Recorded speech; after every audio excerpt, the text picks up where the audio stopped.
আজকের গল্প দিন বদলের আগে। টিফিনের সময় হামিদ কলেজ ক্যান্টিনে বসে তনিমার জন্য অপেক্ষা করছিল। তনিমা এসে পৌঁছাতেই হামিদ বলল, বাবলুদাকে টিফিনের ও কফির অর্ডার দিয়েছি। তনিমা চেয়ারে বসেই বলল, কেন? আজ তো তোমার আমার জন্য কাকিমার রান্না করা চিকেন আনার কথা ছিল। হামিদ বলল, সে তো এনেছি, তুমি পরে এক সময় খেও। টনি বলল, খেপেছো নাকি? মাকে তো চেনো, ঠিক ধরে ফেলবে। তাছাড়া এখনই খাবো, আমি অপেক্ষা করতে চাই না। হামিদ টিফিন কৌটোটা টনির হাতে তুলে দিতে টনি এক চামচ হামিদের মুখে ঢুকিয়ে দিল। হামিদ বলল, এ কী করলে? তোমার চামচটা আমার এঁটো হয়ে গেল। টনি সেই চামচ দিয়ে এক টুকরো মাংস মুখে পুরে বলল, লাজবাব। ক্লাস 2তেও কাকিমার রান্না যেমন ছিল, আজও তেমনই স্বাদ। ততক্ষণে হৈ হৈ করে সুদক্ষিণা, মৌ, পিয়াল, কুটুস সবাই এসে হাজির হলো। কুটুস টনির হাত থেকে টিফিন বক্সটা কেড়ে নিয়ে বলল, টনি, তুই একা খাচ্ছিস যে ভারী? টনি উত্তর দেওয়ার আগেই মাংস জিভে জিভে ঘুরতে লাগলো, আহা শব্দের সঙ্গে তাল মিলিয়ে। হামিদ বলল, এই জন্যই তোমাকে পরে খেতে বলেছিলাম। কুটুস বলল, ছাড়, তুই বা কেবল ওর জন্য আনতে গেলি কেন? আমরা বুঝি খাই না? সুদক্ষিণা বলল, না রে, ওরা ব্রাহ্মণ, তার উপর ওর মা আবার বাড়িতে চিকেন ঢুকতেই দেন না। তাই হামিদ ওর জন্য আলাদা করে মাঝে মাঝে আনে, আমরাও আনি। কুটুস বলল, সরি, আমি জানতাম না, কিছু মনে করো না টনি। টনি বলল, আরে না, সবাই মিলে খাওয়াতে একটা আলাদা আনন্দ আছে। কি বলো হামিদ? হামিদ বলল, এর ক্লাস শুরু হবে এখনই। এবার স্যার হামিদকে উঠতে বললেন। হামিদ সায়েন্স নিয়ে পাশ করেছিল, কেবল টনির সঙ্গে ক্লাস করতে পারবে বলে ইংলিশে অনার্স নিয়ে ভর্তি হয়েছে। ইংলিশ বলতে এসে খুব একটা স্বচ্ছন্দ নয়, তাই চুপ করে রইল। স্যার বসতে বলে আবার পুরনো প্রসঙ্গে ফিরে গেলেন। এবার স্যার হার্ডির রাইটিং স্কিল নিয়ে বলতে শুরু করলেন। তিনি তার খ্রিস্ট ধর্ম বিরুদ্ধ মনোভাবের কারণে অতি উচ্চমানের লেখক হওয়া সত্ত্বেও নোবেল পুরস্কারের জন্য মনোনীত হননি। আবার যখন তাকে মনোনীত করা হয় তখন তা তিনি নিতে অস্বীকার করেন। বলতে কি, তাঁর সৃষ্ট চরিত্ররা এই বিশ্বাসকে প্রতিপন্ন করে যে মানুষ নিয়তির হাতের পুতুল মাত্র, যেখানে ঈশ্বরের কিছু করার থাকে না। আমাদের জীবনেও যখন আমরা কোনো সমস্যায় পড়ে ভগবানের কাছে প্রার্থনা করি, তখন তার যদি ফুলফিলমেন্ট না হয় তখন আমরা ভাগ্যকে দোষারোপ করি। তারপর কিছুদিন পুজো প্রার্থনা ছেড়ে আবার সোমবারে শিব পুজো, মঙ্গলবারে চণ্ডী পুজো, বুধবারে গণেশ পুজো, এটসেট্রা এটসেট্রা। যারা এইসব পুজো নিয়ম মেনে করে যাচ্ছেন তাদের সবার কি ইচ্ছে পূরণ হচ্ছে? না, হচ্ছে না। বেশিরভাগ সংসারী মানুষ ঠাকুরের পেছনে দৌড়ায় ভয়ে, ভক্তিতে নয়। 18-19 ছেলেমেয়েরা এসব নিয়ে মাথা ঘামায় না, তারা থাকে কল্পনার জগতে। তারা ভাবে লেখাপড়া নিয়ে, কখনো বা প্রেম নিয়ে। এই বিষয়ে কেউ কিছু বলল না, কেবল তনিমা উঠে বলল, may I speak in Bengali? Yes yes sir বললেন। টনি বলল, তার মানে ভয় হোক বা ভক্তিতে তারা আস্তিক।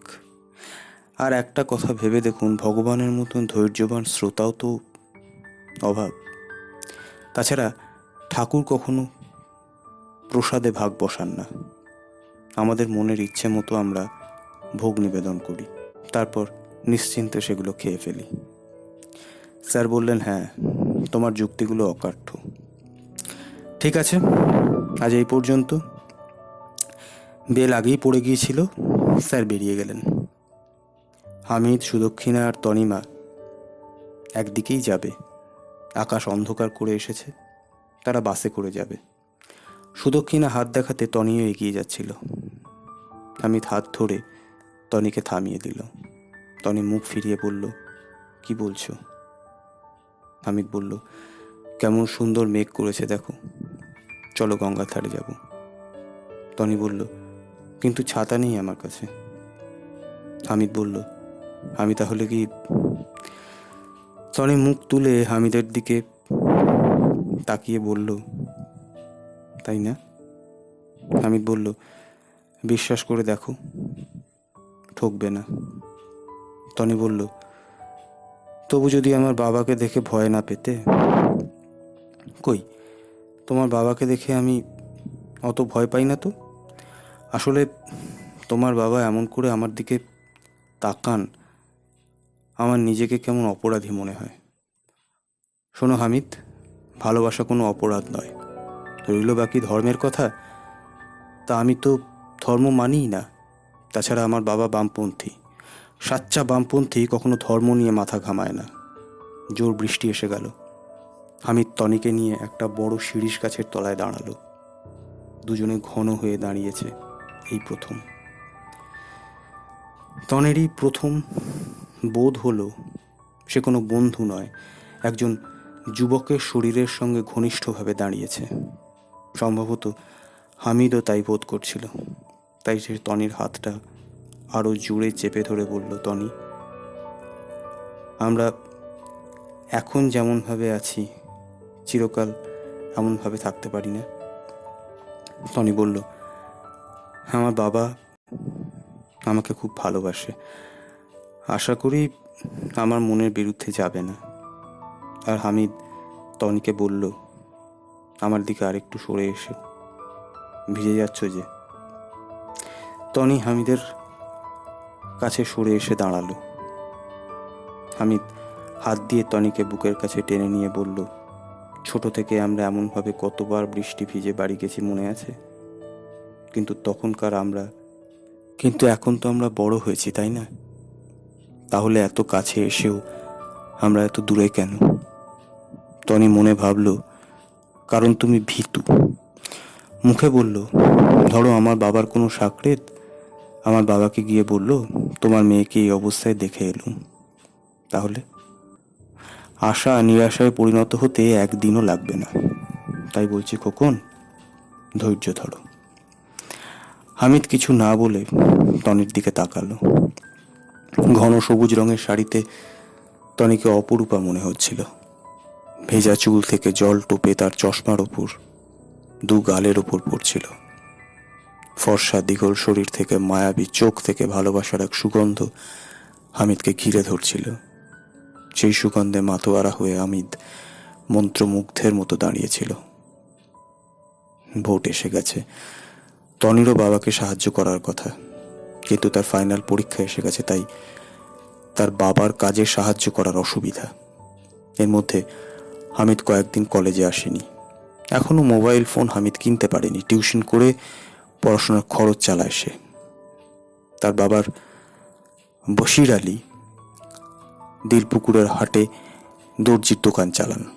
সজ্জন মানুষ। হাটে এলে এলাকার পরিচিত জনেরা সবাই তার সঙ্গে দেখা করে চা খেয়ে গল্পগুজব করে যান।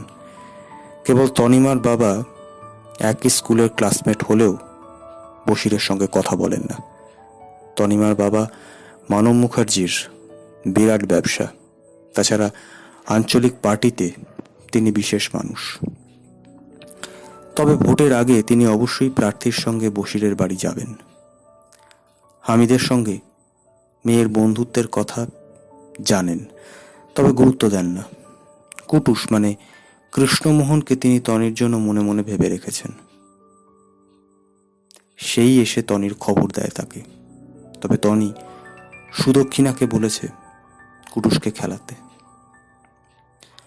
সুদক্ষিণা টনির ভীষণ ভক্ত। সে ক্লাস ফাঁকি দেয়, টনি তাকে সাহায্য করে। সুদক্ষিণা সেদিন এসে বলল হামিদের জ্বর, তার ফোনে হামিদকে ফোন করতে। সে তার ফোন হামিদকে দিয়ে এসেছে। টনি তক্ষুনি হামিদকে ফোন করলো। বলল, 3 দিন তোমাকে দেখিনি, তোমার গলার স্বর শুনিনি। ওহ, কি চিন্তা যে হচ্ছিল তোমাকে নিয়ে। এখন কেমন আছো বলো? এই তো, তোমার ফোন পেয়েই শরীরটা বেশ ঝরঝরে লাগছে। তুমি ভালো আছো তো? তোমাকে না দেখে ভালো থাকা যায় নাকি? কলেজ বন্ধ, আবার ভোটের জন্য বাবা কিছু দায়িত্ব দিয়েছে, তাই তোমার বাড়ি যেতেও পারিনি। কাল একবার যাওয়ার চেষ্টা করব। জানোই তো মাকে, বলে তো যাওয়া যাবে না। যা হোক, একটা ছুতো বের করতে হবে। টনির মা সুদক্ষিণার জন্য জলখাবার আনছিলেন। পর্দার ওপার থেকে মেয়ের কথোপকথন শুনে, বিশেষ করে মায়ের সম্বন্ধে মেয়ের সার্টিফিকেট শুনে তার সন্দেহ হলো খুব। ঘরে ঢুকেই তিনি মেয়েকে জিজ্ঞাসা করলেন, কাকে ফোন করছিস রে? টনি নিশ্চিন্তে বলল, স্যারকে। টনির মা, ও তাই বলে ঘর থেকে বেরিয়ে গেলেন।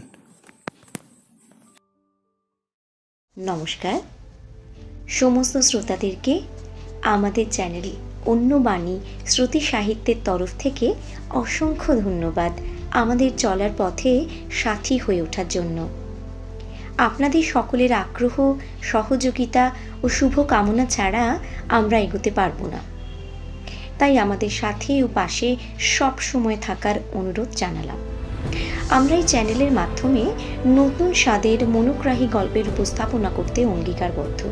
তাই আপনাদেরকে অনুরোধ, আপনারা চ্যানেলটি সাবস্ক্রাইব করুন, লাইক করুন, ভিডিওগুলিতে কমেন্ট করুন এবং বেল আইকন প্রেস করে মনোগ্রাহী শ্রুতি সাহিত্য উপভোগ করুন।